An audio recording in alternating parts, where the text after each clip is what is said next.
만약에요, 최고의 경영 지침서가 400년 전 극장 무대 위에 있었다면 어떨 것 같으세요? 오늘 우리가 들여다볼 내용은 바로 이겁니다. 아주 의외의 장소, 셰익스피어의 작품 속에서 현대 리더십의 지혜를 한번 찾아볼 거거든요. 이게 정말 놀라운 게 그의 비극이나 사극 속에 지금의 CEO들이 딱 마주하는 그런 문제들에 대한 정말 날카로운 통찰이 그대로 담겨 있다는 거예요. 바로 이 문장, 이게 오늘 우리가 파고들 내용의 핵심입니다. 결국 리더십이라는 게 무슨 기술이나 절차의 문제가 아니라는 거죠. 본질은 사람의 마음을 얼마나 깊이 이해하고 또 움직일 수 있느냐, 바로 그 능력에 달려 있다는 겁니다. 자, 그런데 왜 하필 셰익스피어일까요?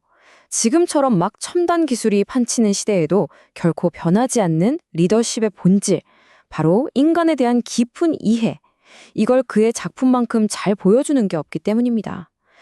그의 희곡에 나오는 인물들이 겪는 딜레마가요, 사실 오늘날 경영자들이 겪는 도전과 똑같거든요. 지금부터 완전히 다른 두 리더를 통해서 성장과 위기라는 리더십의 두 얼굴을 제대로 파헤쳐보겠습니다. 첫 번째 인물은 바로 헨리 5세입니다. 야망과 성장의 시기에 조직을 이끌어야 하는 리더의 전형적인 모습, 바로 그에게서 발견할 수 있습니다.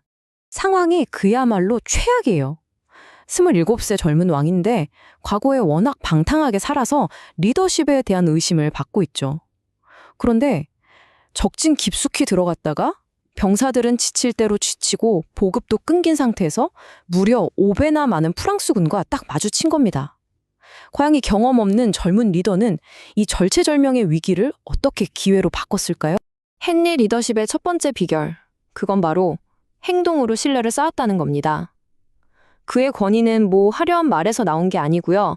단호하고 공정한 행동, 거기서부터 나왔습니다.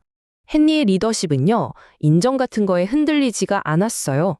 반역을 꾀한 사령관들 바로 처단했고요. 심지어 약탈하지 말라는 명령을 어긴 오랜 친구마저도 가차없이 극형에 처했죠. 바로 이런 공정하고 단호한 행동이 조직 전체에 여기는 원칙이 살아있구나 하는 그런 신뢰를 딱 심어준 겁니다. 생각해보세요.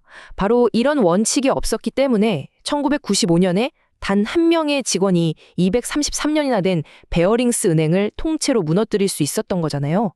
그러니까 원칙 없는 관용은 조직 전체를 위기에 빠뜨릴 수 있다는 아주 중요한 교훈이죠. 자, 그렇다면 헨리는 대체 어떻게 패배 직전의 군대를 승리로 이끌었을까요? 이게 정말 놀라운데 그 시작은 화려한 연설이 아니라 아주 조용한 경청이었습니다. 바로 이 장면, 이게 리더십의 전환점이라고 할 수 있어요. 리더가 안전한 지휘막사에 앉아있는 게 아니라 진흙탕 속 현장으로 직접 들어가서 구성원들의 진짜 목소리를 듣는 거죠. 병사들의 불평, 두려움, 심지어 작전에 대한 불신까지 그 모든 날것의 감정들을 하나도 빼놓지 않고 귀 기울여 들었습니다. 헨리의 프로세스는 아주 명확합니다. 일단 듣고 그들의 입장에서 문제를 공감하고 그 다음에야 그들의 두려움을 용기로 바꿀 비전을 제시하는 거죠. 이처럼 공감이라는 건요, 효과적인 리더십을 위한 필수 전제 조건인 셈입니다. 그리고 바로 이 깊은 공감을 바탕으로 그 전설적인 연설이 탄생합니다. 이 전투에 참가할 용기가 없는 놈은 떠나도 좋다. 그는 수적으로 불리하다는 약점을 오히려 소수만이 누릴 수 있는 더 큰 명예의 기회로 완전히 뒤집어 버립니다. 그리고 마침내 병사들을 그냥 부하가 아닌 영광을 위해 함께 피를 흘리는 형제 공동체로 단단하게 묶어냈죠. 하지만 헨리는 심리전에만 기댄 게 아니었어요. 바로 이게 그가 위대한 리더인 이유입니다. 뜨거운 가슴으로 동기를 부여하는 동시에 아주 차가운 머리로 치밀하게 전략을 짰어요. 지형을 이용해서 프랑스 중기병의 움직임을 막고 신무기였던 장궁을 적극적으로 활용하고 심지어 밤새 내린 비까지 우리 편으로 만들었죠. 영감과 전략, 이 두 가지가 딱 결합될 때 위대한 승리가 탄생하는 겁니다. 자, 이제 무대를 완전히 바꿔보겠습니다.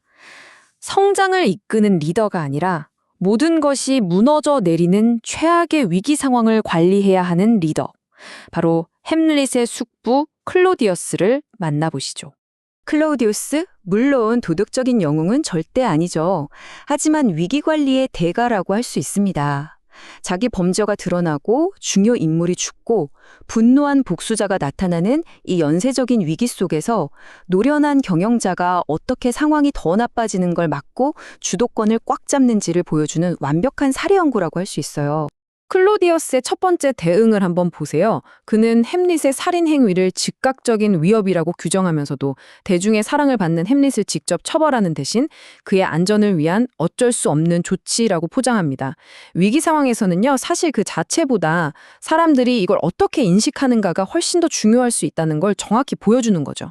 이건 정말 놀라운 전략적 전환이에요.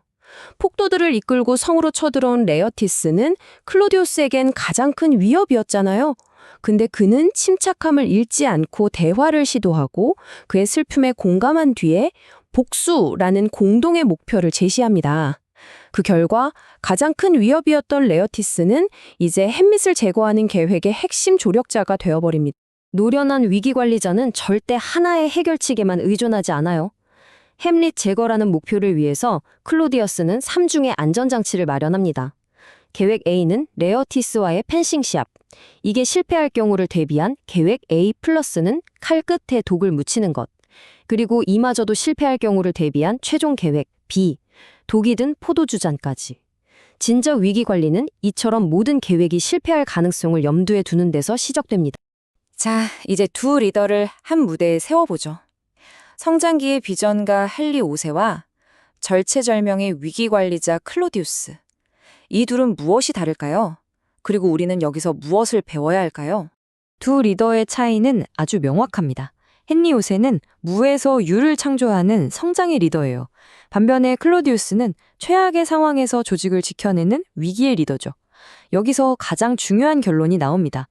진짜 위대한 리더란 상황에 따라 헨리 5세의 가면과 클로디우스의 가면을 모두 쓸 수 있는 사람이라는 겁니다.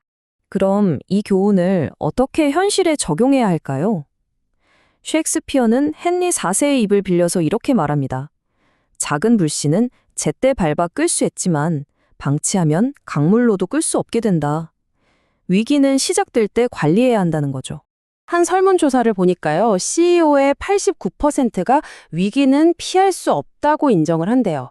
그런데 정작 그중 절반은 위기 대비 계획이 없다는 거예요.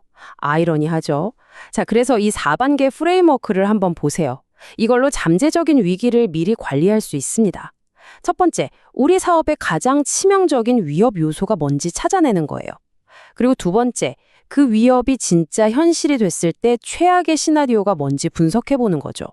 세 번째는 그럼 이걸 막으려면 돈이랑 자원이 얼마나 들까? 계산을 하고요. 마지막 네 번째, 이게 실제로 일어날 확률이 얼마나 되는지 평가해서 가장 시급한 것부터 딱딱 우선순위를 정하는 겁니다. 결국 우리는 처음의 질문으로 다시 돌아오게 됩니다. 스프레드시트와 프로세스를 넘어서 리더십의 본질은 인간 본성에 대한 깊은 이해에 있다는 것.